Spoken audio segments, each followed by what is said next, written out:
En Amérique du Sud vivent des oiseaux extraordinaires.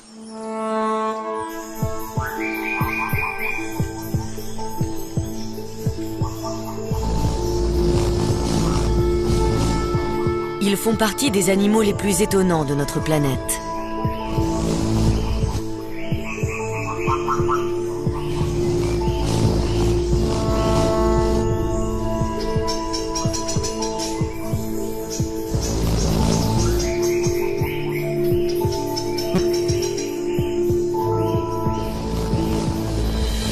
Ils sont fascinants à observer.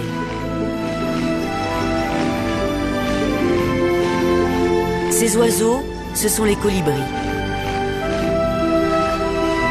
Leur couleur chatoyante et leurs prouesses aériennes les rendent uniques au monde. Raison pour laquelle ils sont traqués comme les plus grandes stars.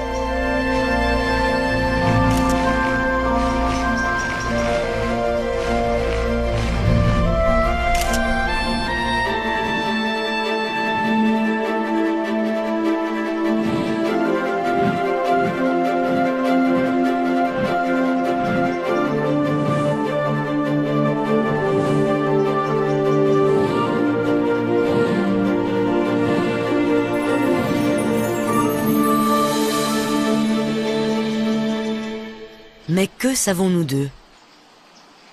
D'abord, ils sont minuscules, d'où leur surnom d'oiseaux-mouches. Ils font même partie des plus petits animaux à sang chaud du monde.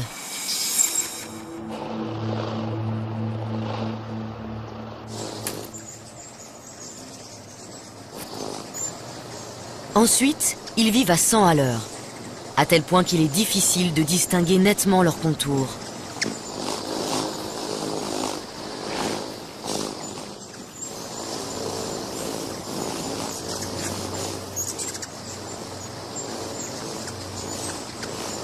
Pour mieux les étudier, il faut commencer par ralentir un peu leur rythme frénétique. Une caméra à haute vitesse permet de pénétrer dans leur monde secret.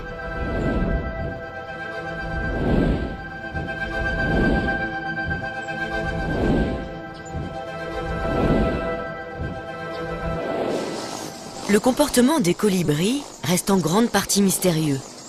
Nous savons qu'ils sont tributaires des fleurs pour se nourrir. Le nectar est leur carburant. Nous savons aussi qu'on ne les trouve que sur le continent américain. La majorité des espèces vit en Amérique du Sud. C'est d'ailleurs là-bas que notre enquête commence. Ici, de nombreuses plantes les utilisent comme messagers. Mais ce n'était pas ce que prévoyait le contrat de départ. Car quand les fleurs sont apparues il y a plus de 60 millions d'années, les colibris n'existaient pas encore. À l'origine, c'étaient les insectes qui assuraient la pollinisation. Aujourd'hui, c'est encore très souvent le cas. En butinant, les papillons transportent du pollen d'une fleur à l'autre.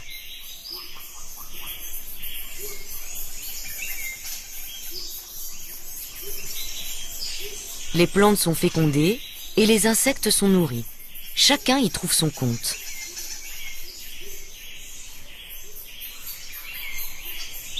Cette relation d'échange a parfaitement fonctionné pendant très longtemps.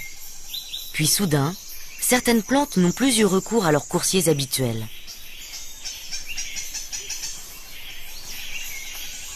Pour quelle raison? La réponse se trouve dans les massifs forestiers d'Amérique du Sud. Ici, les matins sont froids et humides.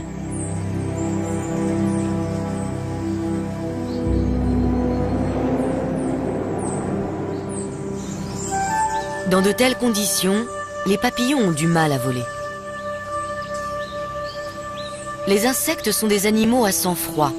Leur température corporelle est la même que celle de l'air ambiant, ce qui explique leur léthargie quand il fait frais. En montagne, les plantes ne peuvent pas compter sur eux comme messagers et doivent leur trouver des remplaçants plus fiables.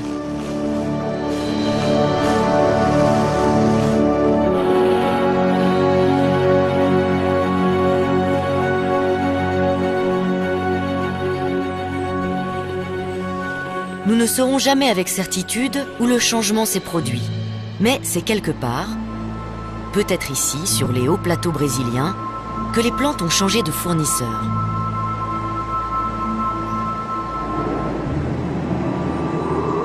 Le nouveau contrat remonte probablement à une 50aine de millions d'années, et c'est un oiseau qui a été choisi.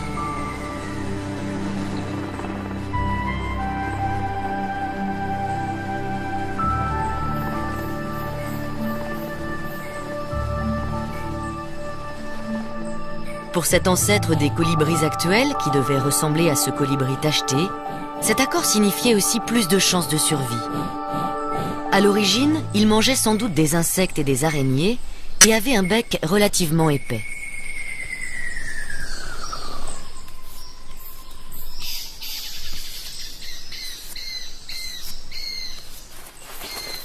Un jour, il a été attiré par des fleurs. Peut-être était-ce pour extraire des insectes tombés dans la corolle de l'une d'elles.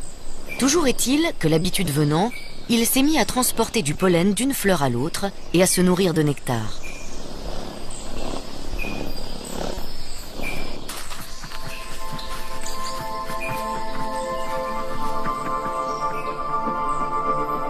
Au fil des millénaires, son bec s'est affiné et allongé.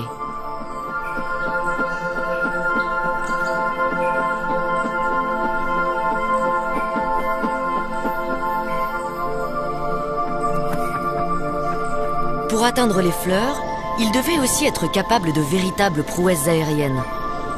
C'est la raison pour laquelle il est devenu de plus en plus petit et de plus en plus agile.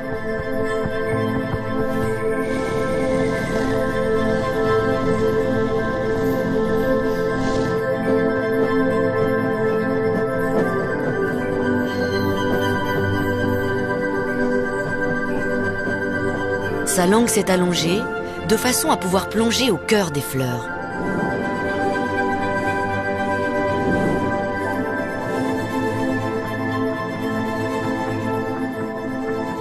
Cette activité consomme une énergie phénoménale. Dans un souci vital d'économie, son corps s'est donc peu à peu allégé. Les pattes et les doigts des colibris actuels sont si petits qu'ils ne peuvent ni marcher ni sautiller. Ils peuvent uniquement se percher sur une branche.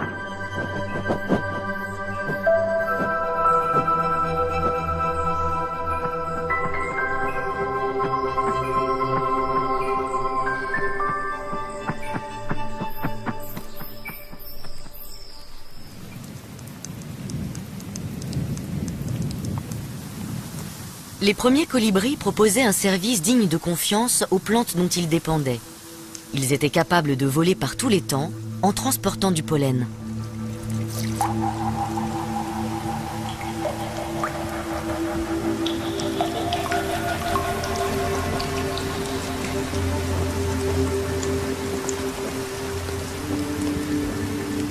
Pendant des millions d'années, ils sont restés très généralistes, se nourrissant d'une grande variété de fleurs.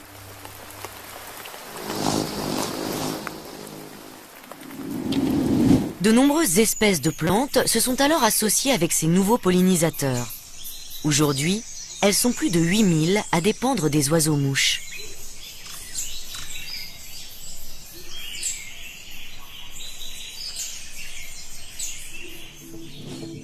Mais dans ce contrat, les plantes aussi ont leurs obligations. Elles doivent fournir plus de nourriture à leurs coursiers, car les oiseaux dépensent 10 fois plus d'énergie que les insectes dont ils ont pris la place.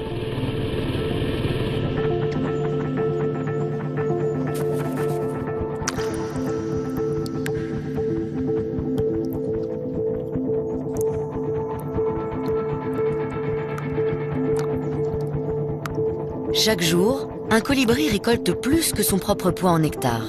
Les fleurs produisent donc une grande quantité de liquide sucré pour satisfaire l'appétit de leurs messagers.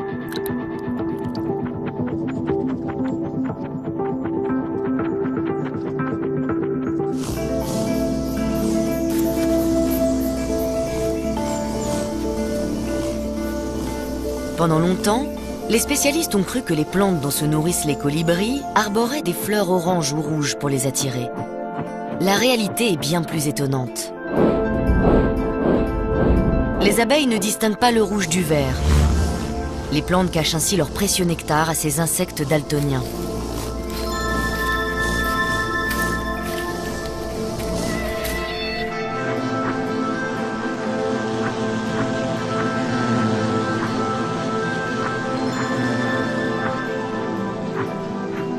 En revanche, elles annoncent clairement la couleur aux oiseaux.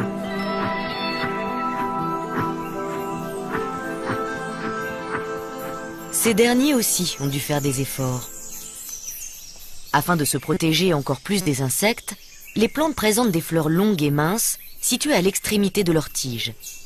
Seul un animal capable d'une grande précision en vol stationnaire peut les atteindre. C'est le cas des colibris, mais cette technique est épuisante.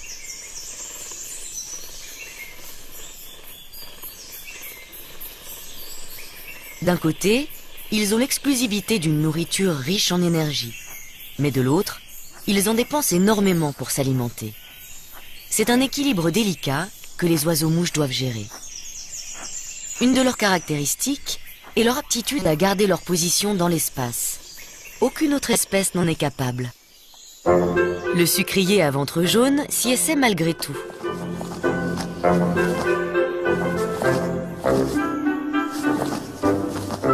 Comparé aux colibris, tous les autres oiseaux paraissent maladroits.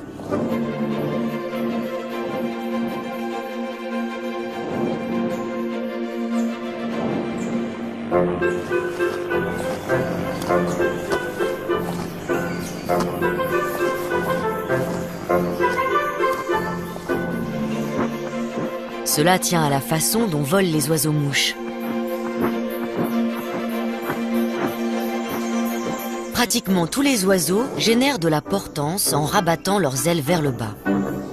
Puis ils replient leurs ailes lorsqu'ils les ramènent vers le haut.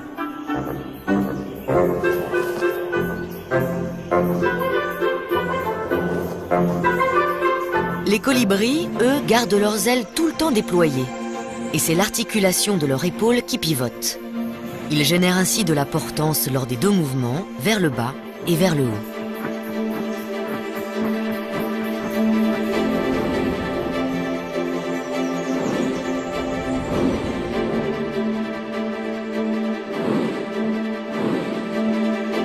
Cette particularité leur confère un avantage considérable et fait d'eux les plus grands acrobates aériens du règne animal.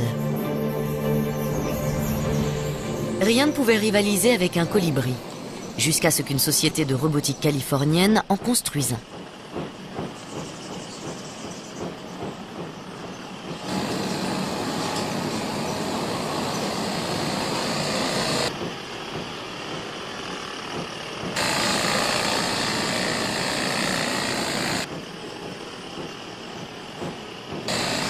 Tout comme les vrais, ils volent grâce à la double poussée de ses ailes. Cette prouesse technique est tellement réaliste qu'elle trompe même un véritable oiseau-mouche.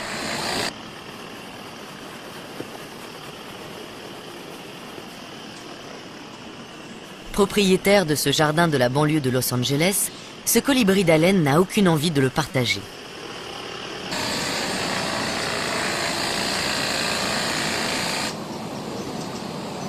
La situation atteint un stade critique quand le robot s'approche de l'abreuvoir à nectar du vrai colibri, qui passe aussitôt à l'attaque. Il a beau être 4 fois plus petit, il n'hésite pas une seconde à piquer sur l'intrus.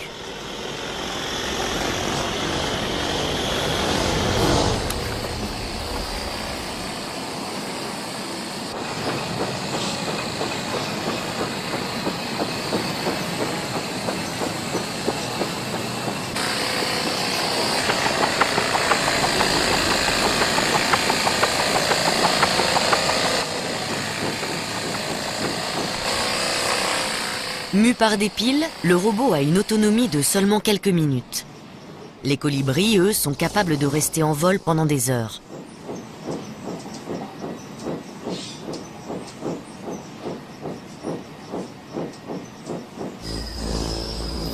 Ils peuvent manœuvrer dans tous les sens et même voler à reculons.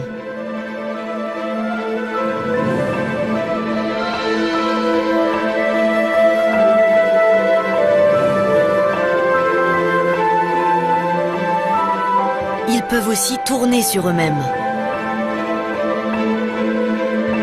ou voler sur le dos.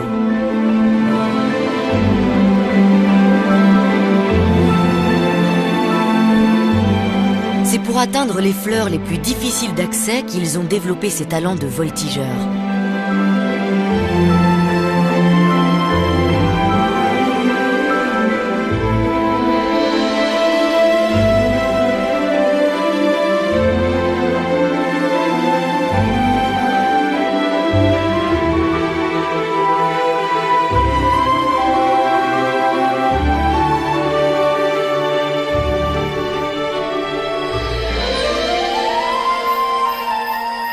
Mais cette virtuosité a un coût énergétique.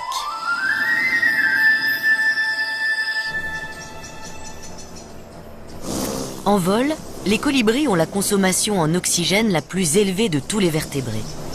Ils battent des ailes 80 fois par seconde. Ils doivent donc alimenter leurs muscles en oxygène.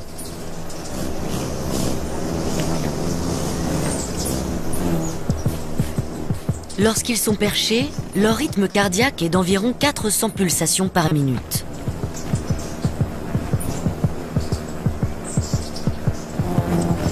En vol, ils passent à 1200.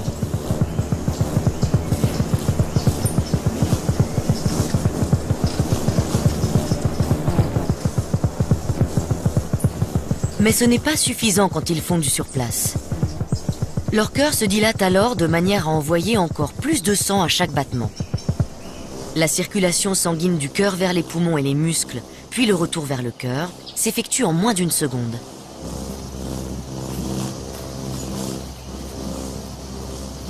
Comme tous les sportifs de haut niveau, quand ils ne sont pas en train de se nourrir, les colibris se reposent afin d'économiser leur énergie.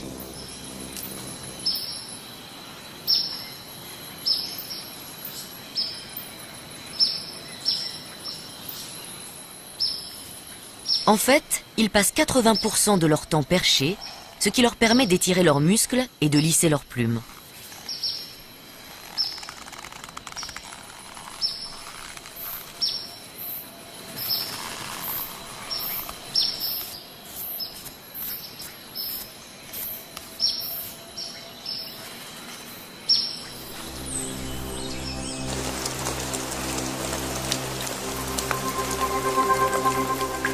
Les averses sont une autre occasion d'entretenir ce magnifique plumage.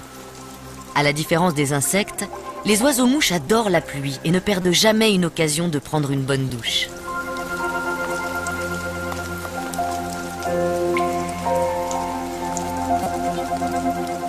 Même le sucrier à ventre jaune en profite.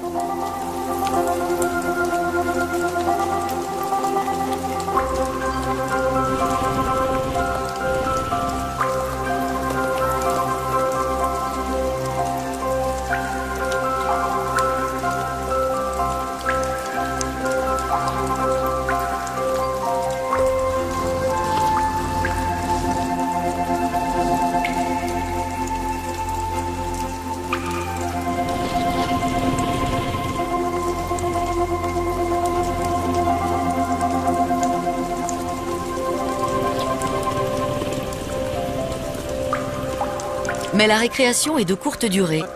Les colibris doivent se nourrir en moyenne toutes les 15 minutes. La mort par inanition n'est souvent qu'une question d'heures.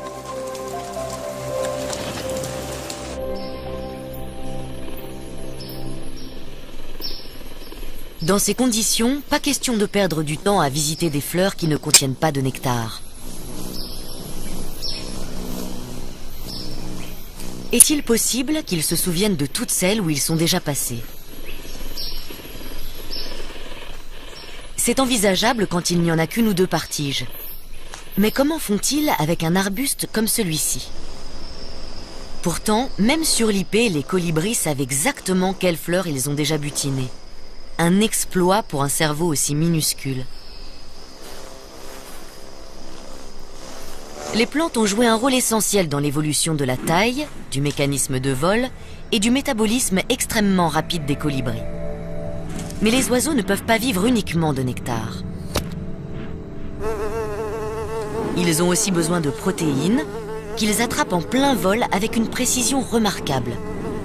Ça ne marche pas à tous les coups, mais presque.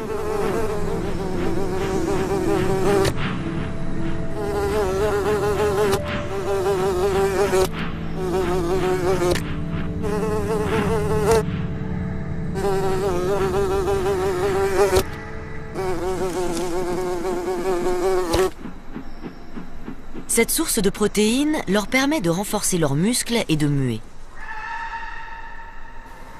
La seule difficulté est de ne pas s'étouffer en avalant une mouche.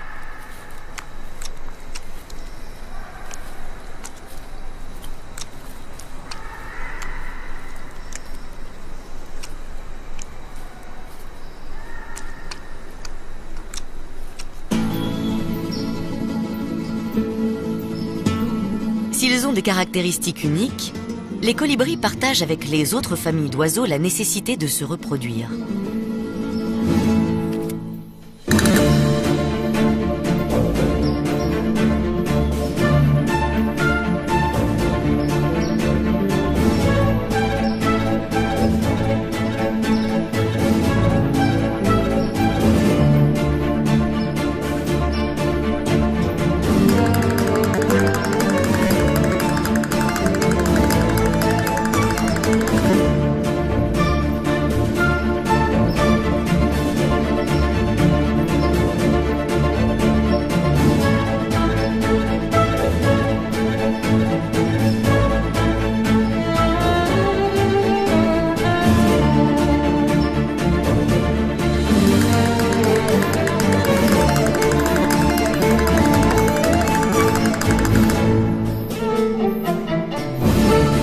La coquette de Poplar mâle a une façon étrange d'impressionner les filles. Sa cour ne dure que quelques secondes. Elle était passée complètement inaperçue jusqu'à ce que des images ralenties n'en dévoilent le secret.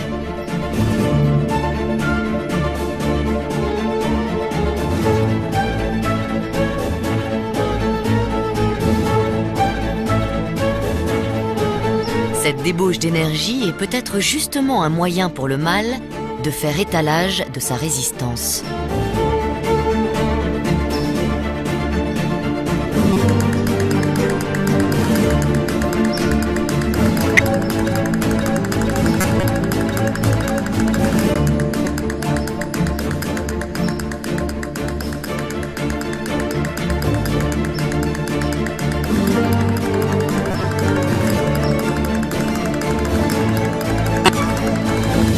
Malgré tous ses efforts, la femelle n'est pas du tout impressionnée.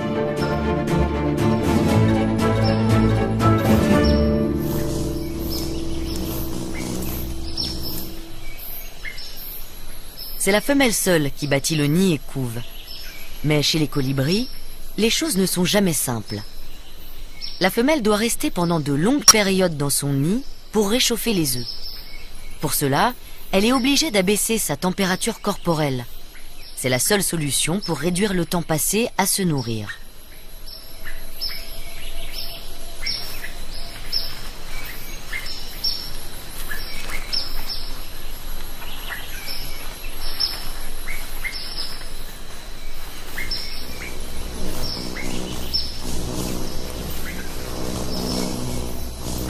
C'est lorsqu'ils viennent d'éclore que les colibris sont le plus vulnérables.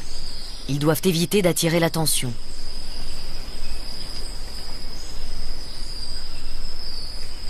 Quand le duvet de leur dos perçoit l'air déplacé par les ailes de leur mère, ils réclament à manger à gorge déployée, mais en silence.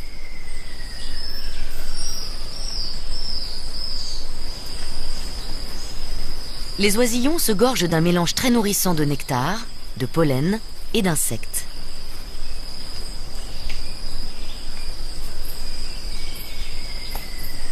Malgré ces soins attentifs, peu d'oisillons parviennent à l'âge adulte.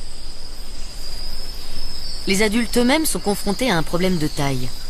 Puisqu'ils sont obligés de se nourrir tous les quarts d'heure, une fois la nuit tombée, comment font-ils pour survivre jusqu'au lendemain matin ?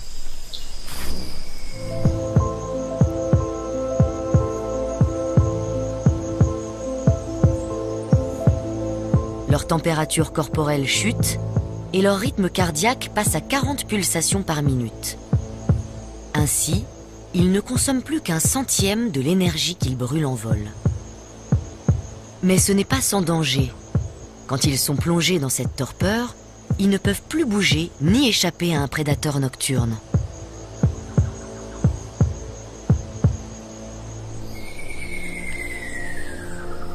Lorsque le jour se lève, ils frissonnent pour se réchauffer et mettent parfois une demi-heure à retrouver un métabolisme normal.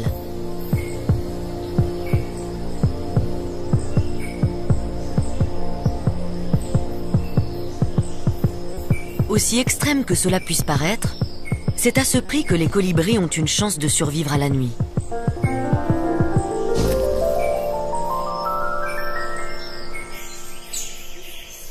Une existence aussi trépidante nécessite de pouvoir faire le plein de nectar à tout moment.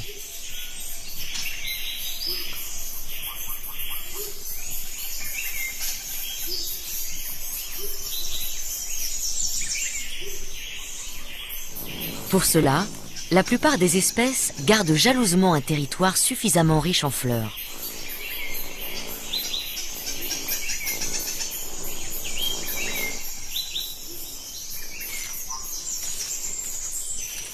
Chacun surveille son domaine, prêt à repousser impitoyablement les voleurs de nectar, comme cette femelle coquette de Poplar.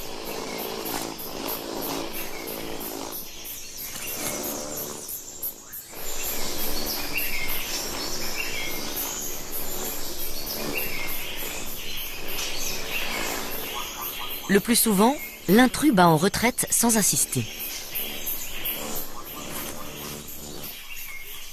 Le propriétaire défend aussi son territoire en exhibant son extraordinaire plumage.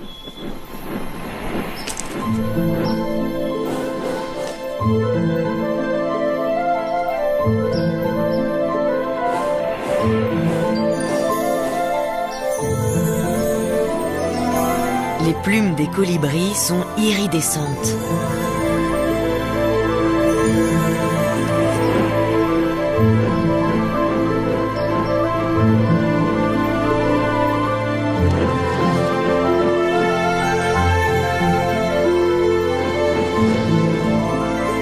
Leurs couleurs ne sont pas dues à des pigments, mais à de microscopiques bulles d'air emprisonnées dans les barbules qui réfractent et reflètent la lumière.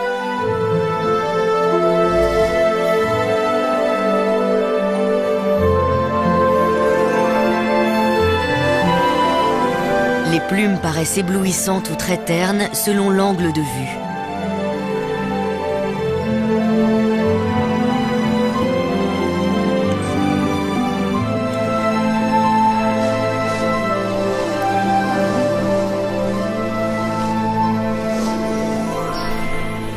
Si afficher ces plus belles couleurs ne suffit pas à décourager les intrus, il y a aussi une méthode plus directe.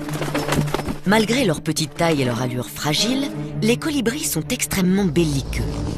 La défense de leur territoire et de leur source de nourriture est une question de vie ou de mort.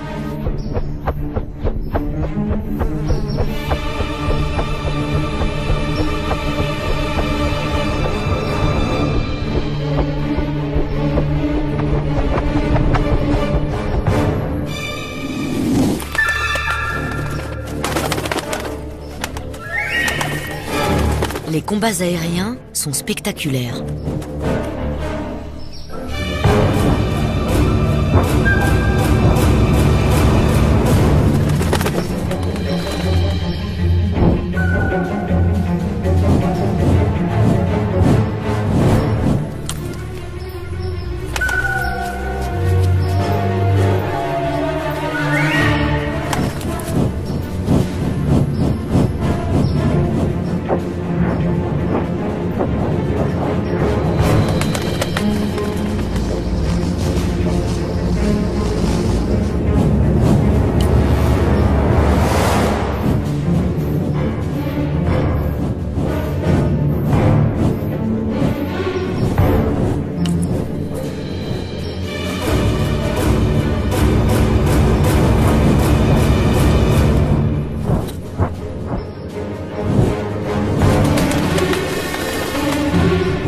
La bataille pour les fleurs ne s'arrête jamais.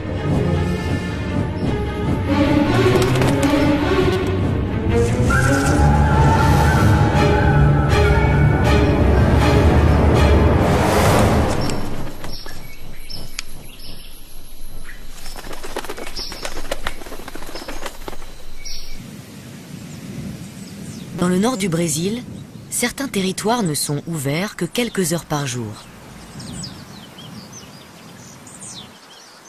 Les cactus qui ont poussé sur la roche nue fleurissent uniquement l'après-midi. Le reste du temps, leurs fleurs se cachent à l'intérieur de ces étranges calottes et le jardin de pierre est désert.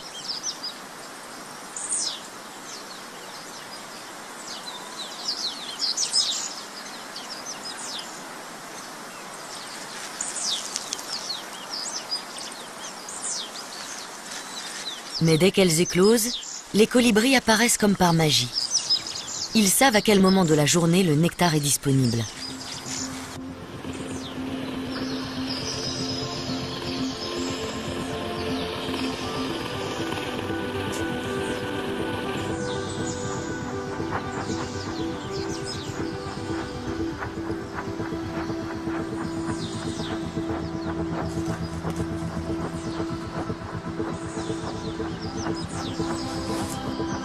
Tout en se régalant, ils transportent d'une fleur à l'autre le pollen qui se colle sur leur bec.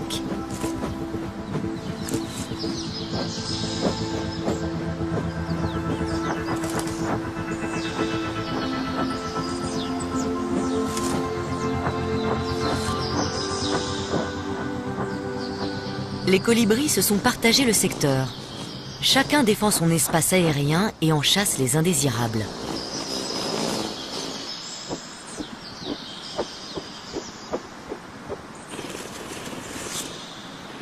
Intrépides, ils attaquent tout oiseau qui s'aventure sur leur domaine et n'ont même pas un regard pour un lézard aussi gros qu'eux. En revanche, ils reculent devant les abeilles et les guêpes. Compte tenu de leur petite taille, une piqûre leur serait fatale.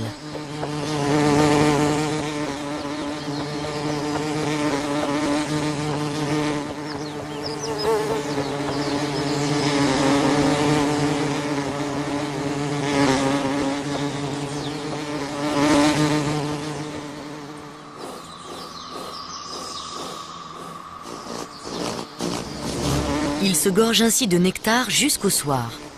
Et dès que la lumière baisse, ils disparaissent les uns après les autres jusqu'au lendemain.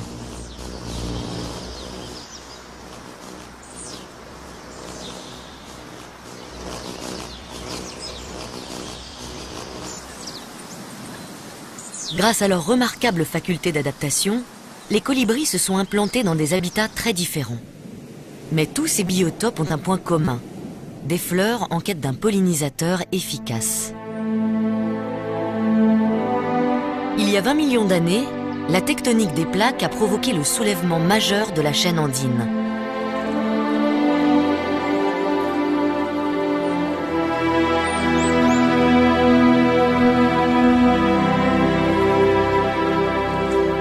Culminant à plus de 5000 mètres, la sierra volcanique a créé de nouveaux habitats pour les oiseaux.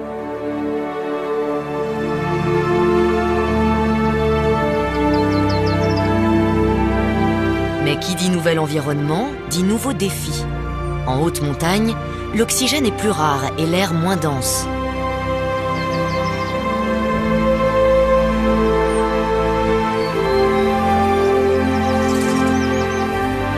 Certaines plantes ont apporté une aide bienvenue à leurs partenaires ailés.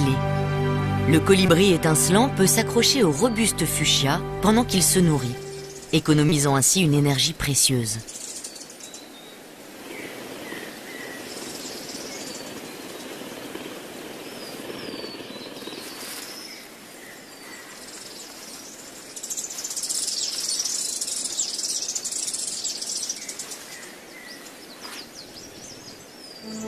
Les moyens d'adaptation varient selon les espèces. Le colibri géant est doté d'ailes immenses qui compensent la faible densité de l'air. De plus, la pointe de ses deux ailes se touche presque à chaque battement. Cette amplitude de mouvement augmente la portance. Le colibri géant est le plus grand des oiseaux-mouches. Il fait environ le même poids qu'une mésange charbonnière.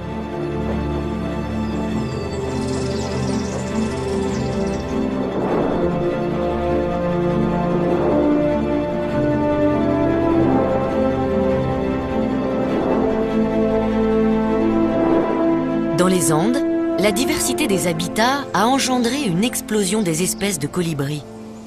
La moitié d'entre elles vivent dans ces régions montagneuses, près des plantes qui les nourrissent.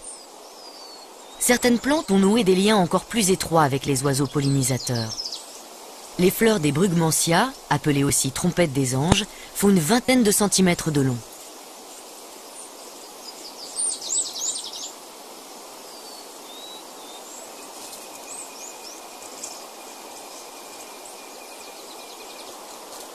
Le nectar se trouve tout au fond de cet entonnoir, hors de portée de la majorité des colibris.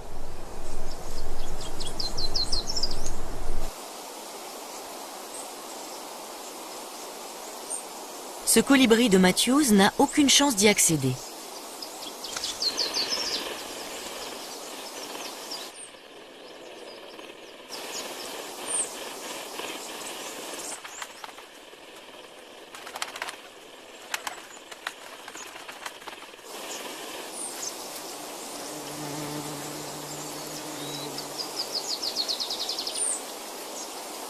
Seul un oiseau-mouche est vraiment équipé pour cette opération. Le colibri porte-épée. Son bec est plus long que son corps. Rapporté à sa taille, c'est même lui qui a le bec le plus long de tous les oiseaux.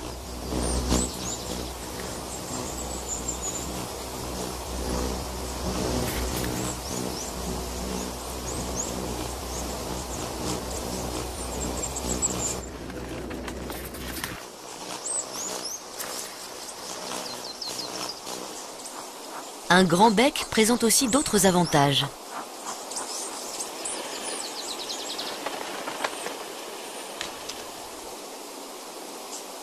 Les brugmansias ne sont pas les seules plantes qui se soient associées avec le porte-épée. La fleur de cette espèce de passiflore est elle aussi de forme tubulaire. Quand il s'enfonce à l'intérieur, l'oiseau se tache de pollen.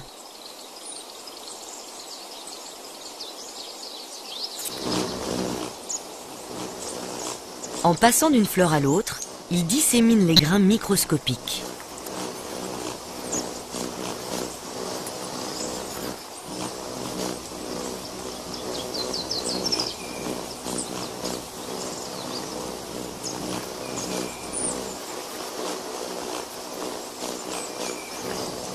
Grâce à ce contrat d'exclusivité avec le colibri, les trompettes des anges et les passiflores augmentent leurs chances de pollinisation.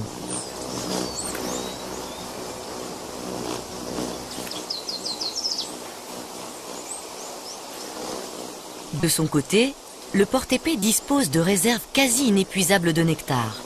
Les deux parties sont gagnantes.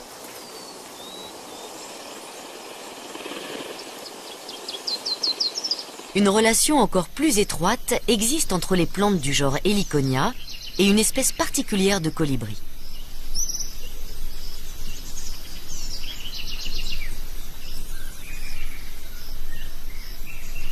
La fleur se dissimule dans des bractées rouges assez coriaces.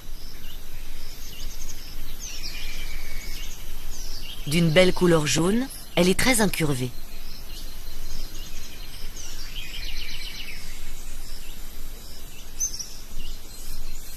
Le bec en faucille-aigle est le seul à pouvoir l'atteindre.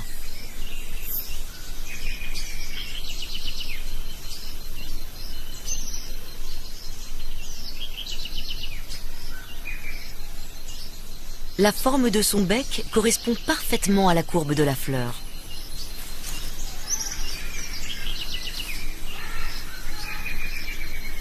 Lui aussi assure la pollinisation de cette plante.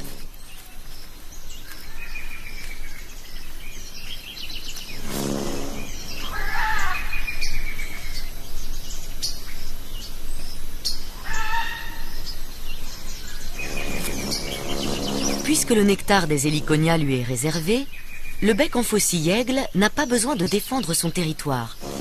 Il passe ses journées à voler tranquillement d'une grappe de fleurs à l'autre.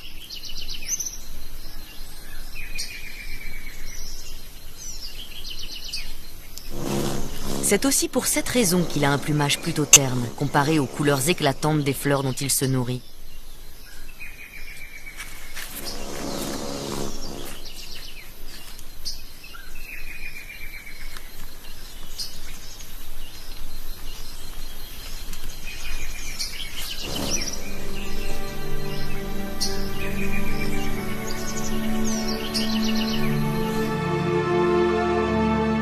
Il y a 6 millions d'années, l'évolution des colibris a pris un tour nouveau.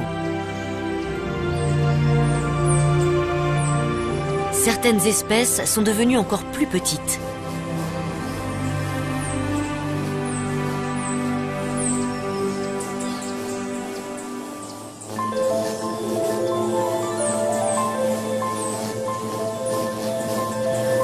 Ces lilliputiens comptent parmi les plus petits animaux à sang chaud qui existent.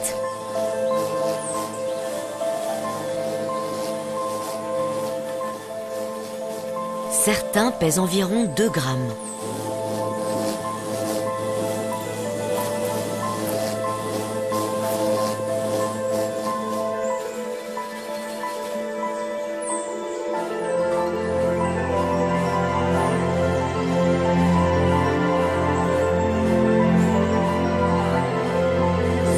Plus petits que les autres espèces, Ils ont aussi une apparence et un comportement différents.